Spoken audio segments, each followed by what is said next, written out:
Барлығыңызға қайырлы күн. Менің каналыма қош келдіңіздер. Бүгін сіздерге өзімнің палау жасау әдісіммен бөлісемін.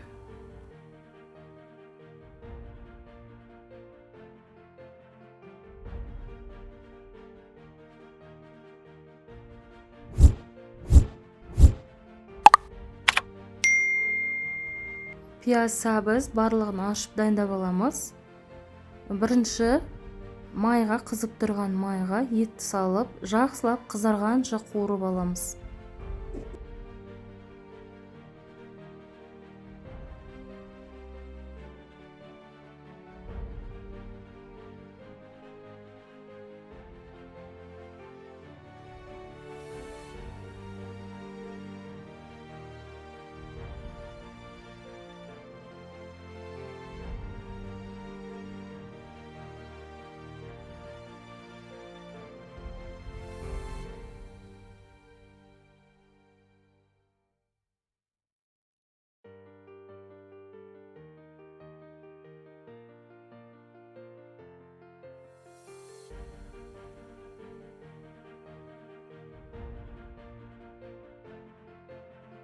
Ет осылай қуырылып болған соң, пиязды турап, пиязды қосып қуырамыз.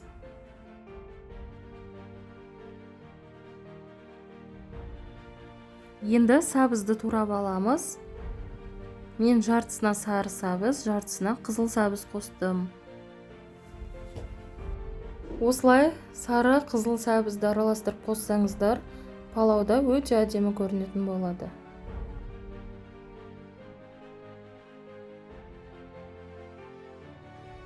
Пиязды осылай қызарғанша қуырып, сәбізді саламыз. Сәбізді 5 минут қуырып алып, үстінен су құямыз. Су құйған соң 1 сағат қайнатамыз.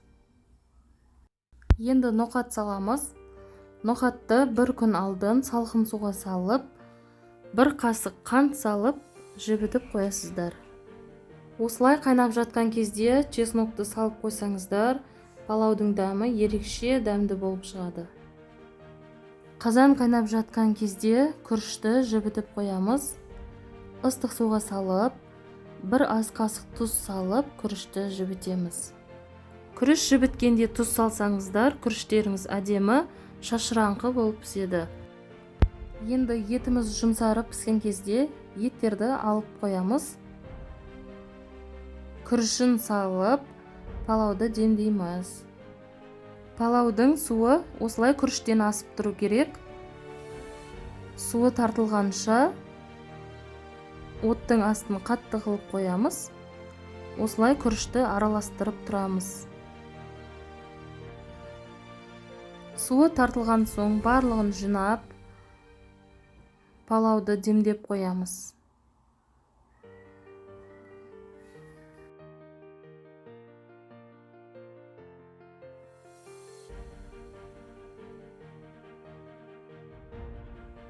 Енді палаудың бетіне жаңа чеснок, мейіз саламыз.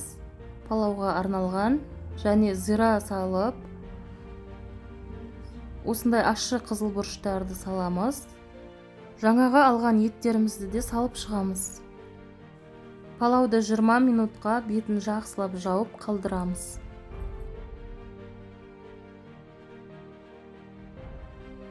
Минут өтті, палау дайын болды. Енді осылай жақсылап араластырып, легенге салып, ұсына береміз.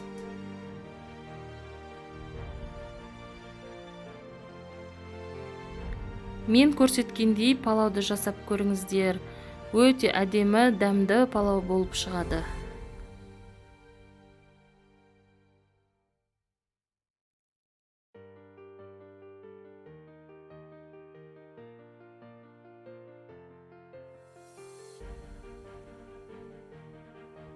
Маған лайк басып тіркелуді ұмытпаңыздар.